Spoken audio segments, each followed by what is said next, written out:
Hey cultists, back with another Lovecraft newsletter. Before getting into the actual news, just a heads up that I'm going to change the format of this video series a bit. Firstly, I won't focus on just news exclusively, but also now presenting interesting things that I find online. Still on topic, of course. If you know that YouTube channel, Daily Dose of Internet, it's going to be kind of like that, but for Lovecraft related stuff. Secondly, as you'll see with this video, it can be kind of hard to find a lot of interesting news articles regularly. Sometimes there's just not that much to report on, I'm seeing. So making a video once a month merely just because it's the new month and doing it out of obligation regardless if there's anything to report on is not what I want to do. So I'll keep on doing the series, no doubt. I know you guys really love it, but it's going to be more like when I have a good stuff to talk about, that's when I'll do it. Anyway, on with the news. Now, something for the RPG gamers. If you're a retro gamer fan, then this is the type of thing that will please you. The tabletop RPG, Call of Cthulhu, turns 40 years old this year, and to capitalize on this, Chaosium, the company which releases the game, is releasing a special edition of the game designed to look like the original from the 80s. The box set comes with a whole bunch of content all designed around the original release, so it's like a throwback in time, I guess you could say. To be honest, all this stuff goes over my head, this tabletop RPG stuff. I'm sure I'd like to play this game, but no chance in hell I'll find anyone in my friends circle into gaming, let alone into a Lovecraft game. But I do appreciate retro gaming a lot, so I hope this appeals to you guys too. I found this adaptation of Lovecraft's prose poem Nyarlathotep and thought it was pretty interesting. You can check out the full video below, but here's a snippet. A sense of monstrous guilt was upon the land, and out of the abysses between the stars swept chill currents that made men shiver in dark and lonely places. I discovered a YouTuber who reviewed the Nintendo GameCube game Eternal Darkness: Sanity's Requiem very well. He definitely knows his stuff and put a lot of effort into his review and did some research about Lovecraftian horror. I mention this only since so many of you have mentioned this game to me and its greatness. I've never played it, but the YouTuber in question posted how to get it running on PC, which I've successfully done. I'm looking for something to play lately on my second channel, the Innsmouth Gazette, so if you'd like to see me cover this game, go do a let's play of it and go into it completely blind, having never played it, let me know in the comments section, or suggest another game that I can play, because I have some free time on my hand now and I wouldn't mind doing a let's play. Not Bloodborne though. But speaking of Bloodborne, there is technically a way to play it on PC. No, not emulation or anything like that, a legit way. However, it is not exactly cheap to do so. I'll leave a link down below to the article explaining how to do so, so if you're one of those that doesn't have a PS4 and would like to play Bloodborne, well, now you can if you have some cash to spare. Lovecraft Country is cancelled. Well, how the smug have fallen. Lovecraft Country is cancelled after just one season. Terrible thing. After all their talk of subverting Lovecraft's apparently problematic legacy, after talking about correcting the narrative and reclaiming the mythos as if it was even theirs to ever claim, the creators of that abysmal farce of cosmic horror are forced to close their production.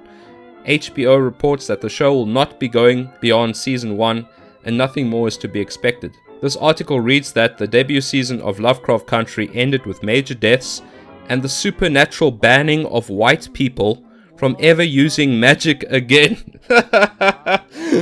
Oh my god. That's Jesus Christ. Banning people from using magic based on their race, yet the whole show was apparently about anti-racism. Okay then, if you say so. And Lovecraft's legacy that they so much wanted to pervert and corrupt for their political agenda, it's doing just fine. He will be continued to be read around the world in numerous languages, having his tales enjoyed by millions of people of all races and both genders, I should add. And it will be like that for many generations to come, just as it was enjoyed by the generations that came immediately after his death. But in a few months' time, nobody will even know that this show existed. Shouldn't laugh about a tragedy. Spike Lee tries his hand at mythos material. Spike Lee, an American director, is teaming up with Netflix to produce a film called Gordon Hemingway and the Realm of Cthulhu. Now, combining Lee, a director known for his films all about race, and Netflix, a production company known for being very progressive, doesn't exactly inspire much confidence in me about this being anything more than Lovecraft Country 2.0. However, the premise of this film doesn't sound bad at all. Gordon Hemingway and the Realm of Cthulhu is set in East Africa in 1928, and it centers on Gordon Hemingway, a roguish black American gunslinger who teams up with the elite warrior princess Zenebe of Ethiopia to rescue the country's kidnapped regent from an ancient evil. If it's really just that, then it does sound like it could be a good film. I'd give it a fair chance and a fair watch, but so far there's no more info about it, so time will tell. So basically that's all the news I have to report on today, but if you'd like to stick around for a few more minutes, I have some channel maintenance to do. This channel is doing very well, but I've neglected it a bit, I admit, disappearing ever so often as I travel around Europe, you know.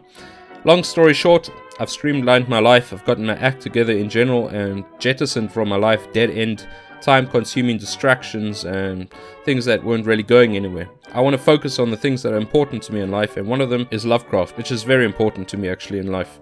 I'll be working more on this channel now, especially since it's nearing 15,000 subscribers. Thank you for that, by the way. I've even invested in a portable laptop, so when I do travel again, I can still do some video editing, since my current laptop that I always use is this big, bulky gaming one. Also, as you may have noticed, I've chosen to monetize my channel finally. This is something I never wanted to really do, despite being eligible for monetization since years now, because frankly, who likes seeing adverts? The reason comes from discoveries I've made about YouTube's algorithms and terms of service. Firstly, YouTube reserves the right to delete any channels which are not commercially viable.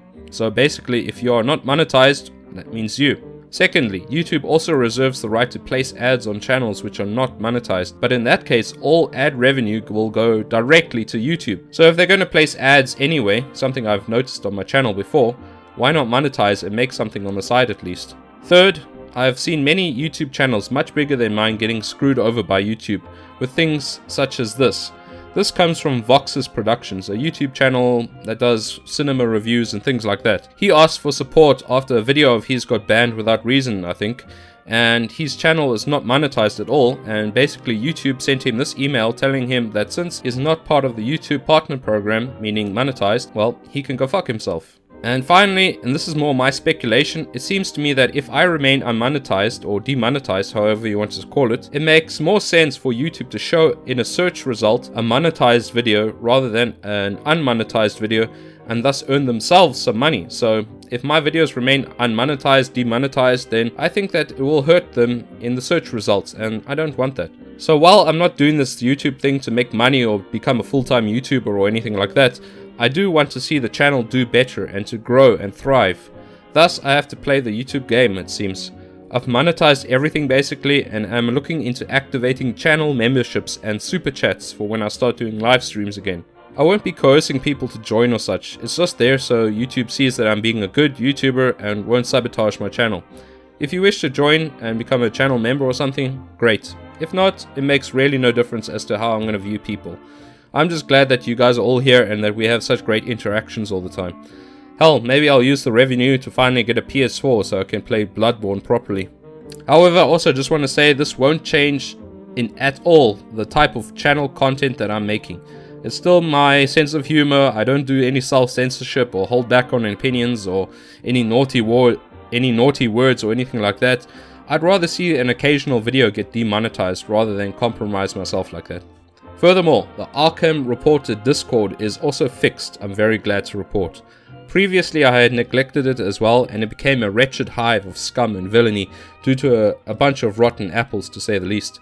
To rectify this issue, I've purged all inactive users who have not been on the Discord in a month, banned those who have been on the Discord only to cause misery, and I've implemented a tier system with trusted users having more rights, especially the right to delete spam, appointed a few moderators as well, and also got rid of the sub-channel which was attracting shitty people. As of now, it's way better and completely focused on Lovecraft and related subjects.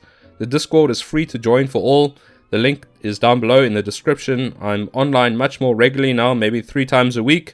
If you have abandoned the Discord due to how it used to be, I urge you to give it a second chance at least. I especially urge you to join if you're trying your hand at writing weird fiction yourself, as there is a subsection of the Discord dedicated to sharing and commenting on the writings of other subscribers. The vibe of the community is very positive, I'd say, and we're all very supportive of each other, so if you're writing, this is definitely the place to post your creations and talk about it with other people. Anyway, thanks for watching, and as always, all links are in this video's description. If you have any news that a Lovecraft fan will be interested in, send me a message via email or DM on Instagram, or check out the dedicated channel on the Discord for these newsletter videos. Thanks for watching, and I'll see you cultists in the comment section later. Cheers.